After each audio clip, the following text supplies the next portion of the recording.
A couple of interesting things happening in MMA world right now. We got Alex Pereira getting back into camp, Ilya Topuria discussing how Oliveira is the easiest matchup for him, and how Buckley versus Usman is apparently a #1 contenders fight. We're going to go over those three, see what's going on in the MMA world, kind of talk about them, kind of maybe like belittle a few of them. It is what it is, you know what I mean? The UFC just makes mistakes every single day. I'm really pissed about the Buckley-Usman title shot thing, but we'll get into that in a moment. Let's talk about Alex Pereira. You know, he's in fight camp right now. This is something new that just popped up. I think as of earlier today, Alex Pereira is now back in fight camp. He's going to be fighting, more than likely. No, this was yesterday. Magomed Ankalaev. I think he's going to be fighting Magomed Ankalaev in Abu Dhabi end of October. Usually, fight camps are around 2 months. In August, there's a pay-per-view, and it's Dricus du Plessis versus Khamzat Chimaev. And you bet that's going to be a main event. I'd be really shocked to see if Alex Pereira and Magomed Ankalaev fight in August or fight in, did I say October before? In August, Dricus du Plessis versus Khamzat Chimaev. I believe it's August. I'd be shocked if they fight in September, considering there's no more pay-per-view in September, and we'll talk about that. A reason as to why that's completely botched. The UFC said that there's no that the arena wasn't ready for them. That's what Dana White said at the press conference, that the arena in Mexico wasn't ready for them. It's a complete lie. You don't book an event without an arena being ready for you, without there being some sort of basis of understanding that you know this is going to happen. No, you don't just completely scrap a pay-per-view and move it several weeks down the line on October 2nd or 6th or whatever that Saturday is that they booked it for. No, Alexander Volkanovski's having a kid, and the UFC didn't even think about it.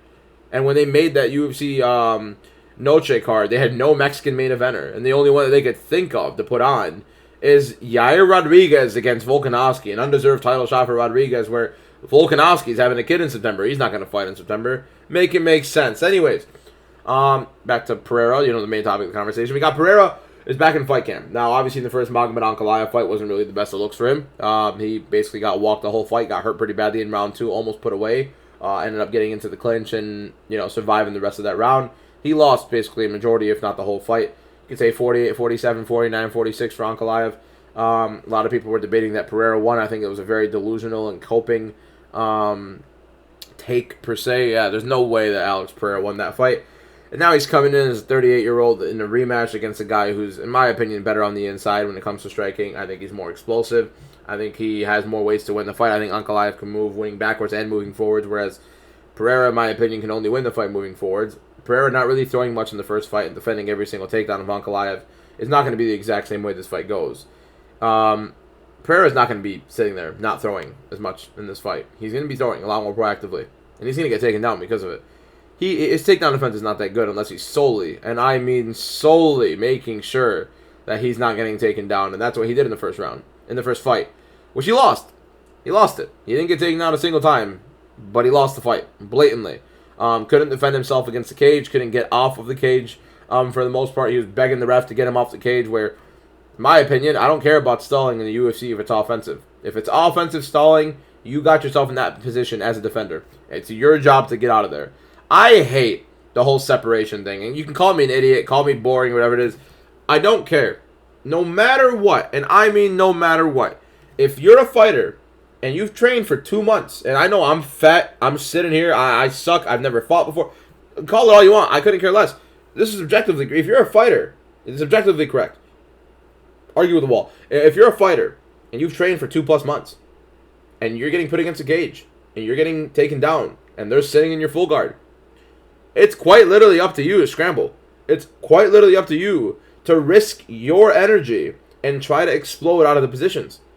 Otherwise, you're going to be sitting in there. It's not up to the offensive guy who worked their way, or even if they got fortunate, got their way on top of you or in front of you on the clinch and pressing you against the cage.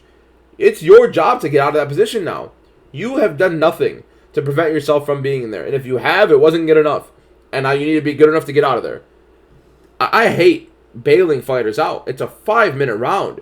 You have time to give it up. If you're not confident in your cardio and doing so, why are you in the fight?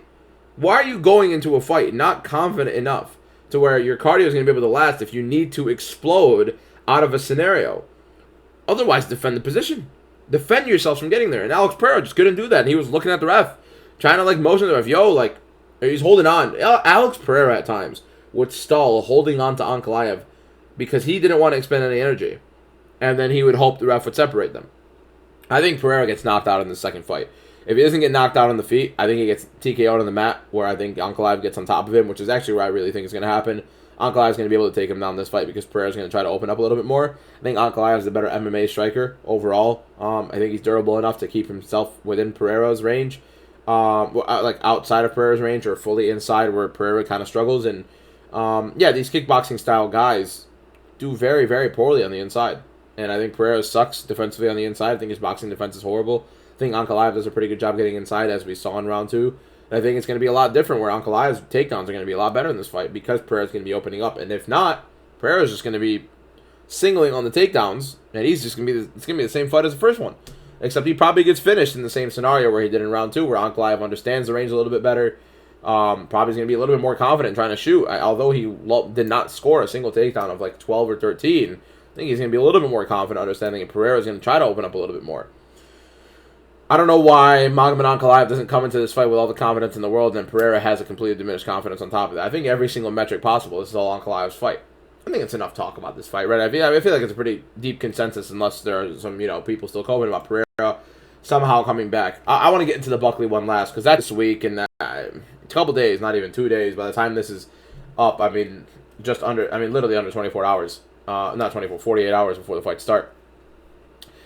Elite Topuria said Charles Oliveira is the perfect style for him because Oliveira has no mobility and he doesn't move. Now, a lot of people are going to lose their minds on this because, Oliveira does move. Right? I think the word move isn't necessarily the best way to put it. But he's not necessarily a footwork guy. He's a very linear movement style Muay Thai striker. He's going to move forward. He's not really going to move side to side as much. He doesn't really move his head too often either, this Charles. And especially at 35 years old, call it what you want against Chandler. It was a good fight, and it was a good performance, but he looked slower. He looked slower against Chandler in that second fight. I'm not really... I love Oliveira, man. He's my second favorite. He's my third favorite fighter in the world right now. Peter Yan, Elite Topuria, Charles Oliveira. And it's going to suck watching him get knocked out like this. His head is way too centered for Topuria. Very often. He barely moves it off the center line. Especially when he lets go. Literally, especially when Oliveira lets go. I think Topuria is going to find him pretty often. I think if Oliveira wants to start it quick, I think that's a nightmare for him. Topuria is literally showcased, even on short notice, 25 years old, up a weight class against Jai Herbert. Yes, being Jai Herbert, I understand. You got to understand, a 25-year-old up a weight class, 2 weeks notice against Jai Herbert in enemy territory, fighting in England where Jai Herbert is from. He gets head kicked by a long striker in round 1. Cleanest head kick you could see. Eats it, gets right back up, takes him down, and then he fights through and gets knocked out of the air. Topuria's fine with the fast start. He doesn't need to start fast. He's fine if a guy wants to start fast against him. I think it's horrible for Oliveira if he wants to start fast. And if he does start slow, I think Topuria reads him a lot quicker than he's read most people, because I do think Oliveira offers way too many openings, striking-wise. I know Justin Gaethje and Dustin Poirier are very fun fighters. I know Poirier is a pretty good boxer overall, but the bare minimum, let's just say Gaethje, just so I don't diss Dustin Poirier. Gaethje is a good striker. Gaethje is pretty fun. He's pretty explosive. Gaethje is not a technical striker enough where he's reading you, making his reads, walking you down, and finding those shots based on those reads. He's not doing that. And he's landing pretty relentlessly on Oliveira. Neither is Michael Chandler, and Michael Chandler was dropping Oliveira. Both fights. This is Oliveira's prime in the first fight against Justin Gaethje. Even against Poirier, Poirier was landing big on him. And Topuria is a better boxer than every single one of those guys. He's a better finisher than every single one of those guys, without a shadow of a doubt. And even if you want to claim that Poirier or Justin Gaethje have better power than Topuria, if you claim they have better boxing, you're objectively wrong. This whole Dustin Poirier is better boxer than Topuria.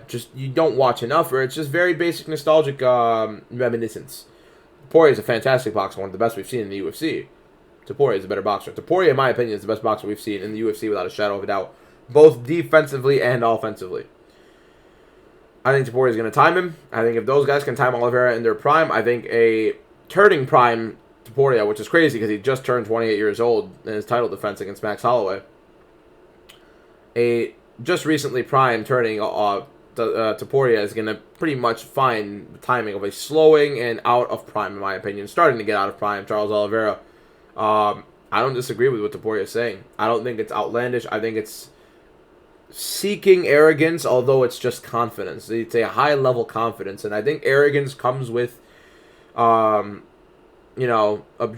incorrect confidence, something like that, a little bit overconfident. It's a level of overconfidence that transcends the truth, and I don't think this is it. I don't think this transcends the truth at all. I think Topuria is more than fine in this fight. I think he is, without a shadow of a doubt, the better fighter, especially at this stage of their careers. And I think, honestly, the only tough fight for Topuria, apart from, honestly, Charles is maybe the second toughest fight for him.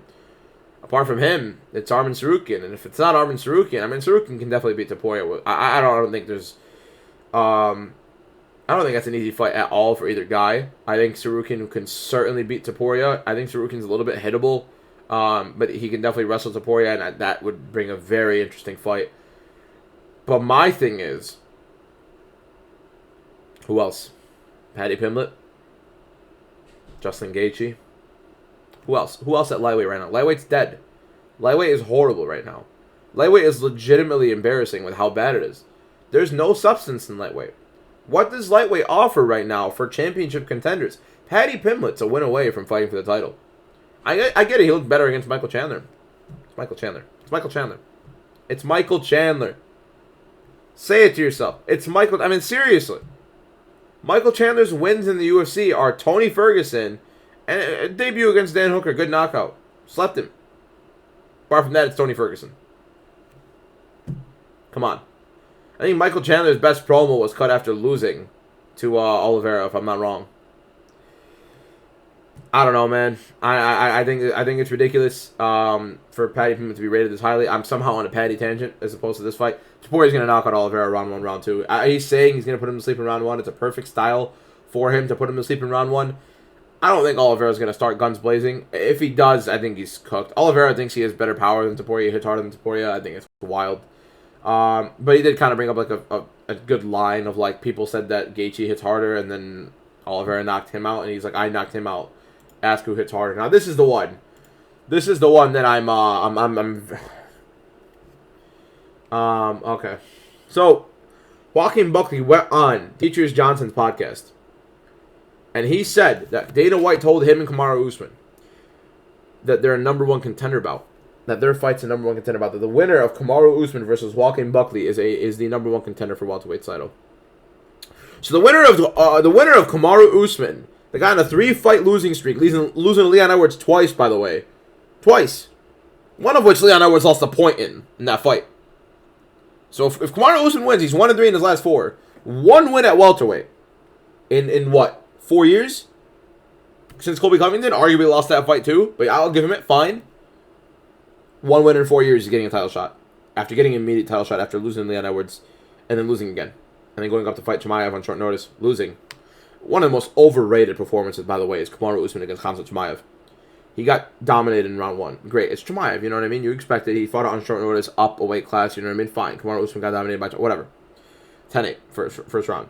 Then he outlasted the Gassy striker. I know I'm downplaying it. I understand I'm downplaying it. But if you're watching Kamaru Usman in that fight, what's he doing in that fight that's impressive? That typically you don't see at a Chimaev extended fight. We've seen Chimaev extend into what? Against Gilbert Burns, against Kamaru Usman. He gasses after round 1. He does. I understand it's supposed to be like this phenomenon that people don't believe. What has Chimaev proven to you outside of round 1? Seriously, especially since his health issues, right? Especially since his health issues with COVID and whatever he had. Chimaev after round 1 got a minute or 2, and then he's just completely gassing. I haven't really seen him proactively grapple Gilbert Burns or Kamaru Usman outside of round 1. Completely different fighter in round 1 than he is in round 2 and round 3. And Kamaru Usman started outlasting him. He looked like he was a lot better. And what was Kamaru Usman throwing in that fight? I think he tried to throw a head kick. It was a horrible idea. Can't remember if he did or not. I'm pretty sure he did. Jab and 2. And that's what Kamaru Usman does. Stiff jab. Got a 2-shot behind it sometimes. Nothing else. Very linear movement. Hits hard at times. That's the guy we're making. I think his win... not his win. It was not a win. His performance against Khamzat Chimaev is being wildly overblown. The impressive portion of it is that it was very short notice that he fought Khamzat Chimaev, of all people, on short notice. And he defended the first round, although getting smothered. And then didn't look horrible in the other rounds, and he arguably won one, right? So, some people say he won 2. No. But anyways... yeah, that guy, Kamaru Usman, is going to be getting a title shot if he beats Joaquin Buckley. Or Joaquin Buckley, yes, he's 5-0 in welterweight, but his wins are over Colby Covington, Stephen Thompson, Vicente Luque, and Kamaru Usman. Now, big win, Kamaru Usman, I think, is number 4 right now, right? Good. Good for Buckley. That'd be a big win. Why is he jumping Shavkat? Why is he jumping Sean Brady? Why is Kamaru Usman jumping Sean Brady, who beat Leon Edwards? He just beat Leon Edwards. Leon Edwards' first fight after losing the title. Sean Brady smoked him. Not even close. I mean, not a second of that fight was close. I think Leon maybe landed a shot in like round 3. Smoked after that is what it is. What Usman do to Leon? Looked good, then got smoked. Fought him the second. Fought him the third fight. Lost 4 rounds. 48-46 were the scorecards. 10-8. Not a 10-8. Leon lost the point in one of those fights. And this is a title eliminator. What's Sean Brady doing? Is Sean Brady going to fight Ian Gary? Is this really happening? Or is Bilal Muhammad fighting Ian Gary? Which one is it? Where's Shavkat? How long is Shavkat out for after his surgery? How is this fight being considered for a number 1 contender? I don't get it. I don't get it. How did Kamaru Usman call for a title shot after beating Buckley? And the next day I'm finding out that Dana White told Buckley and Usman that it's actually a number 1. How? There's no merit. There's no merit to the Usman. If Sean Brady gets snubbed of a title fight right now, it's horrible. If Sean Brady's forced to fight Ian Gary. I mean, Bilal Muhammad told Ian Gary that he's fighting him in MSG. He said, see you in MSG. Ian Gary made a whole video talking trash to Bilal. It seems like those guys are, in a consensus that they're fighting in Madison Square Garden. What's Sean Brady doing? I need to know this. I need to know this. What's Sean Brady doing? What's happening to Sean Brady? After this fight, what's happening to Sean Brady? When JDM and Makhachev fight, what happens to Sean Brady? What's Sean Brady waiting for? What does Sean Brady have to do? Seriously, what does he have to do to get a title shot over these guys? I swear to God, if Kamaru Usman or Joaquin Buckley get a title shot over Sean Brady, or if Shavkat is back and gets booked before that fight is booked, or his fight is anywhere near that realm, Yair Rodriguez is getting a title shot. Corey Sanding is getting a title shot. Justin Gaethje's threatening to retire if he doesn't get a title shot. Like the undeserved title shot reign, O'Malley, Juliana Pena, the undeserved title shot reign is flourishing in 2025. I mean, like very, very prominent. Never more than it's ever been. It's so affluent. It's insane. It's rich. This can't be real. This cannot be real. And the worst part is whoever wins this fight on Saturday, no matter how they win it, in my opinion, most likely going to be Buckley by knockout, is going to be calling for that title shot. But what's weird is Buckley a little bit before, I think literally the day before, said that he needs one more fight. He's been in and out. Buckley said that he was that Makhachev isn't next for the title shot. Buckley's next. He deserves it more after he beats Usman. And then Buckley went up on his media day, I believe it was media day, and he said that it's one more fight after this, and then he needs one more fight after this, and then he fights for the title. And then he goes on Demetrius Johnson's podcast today, and then he says that it's a number 1 contender fight. I don't know what's happening, and that Dana said it. I don't know what's happening. Maybe Buckley wasn't informed.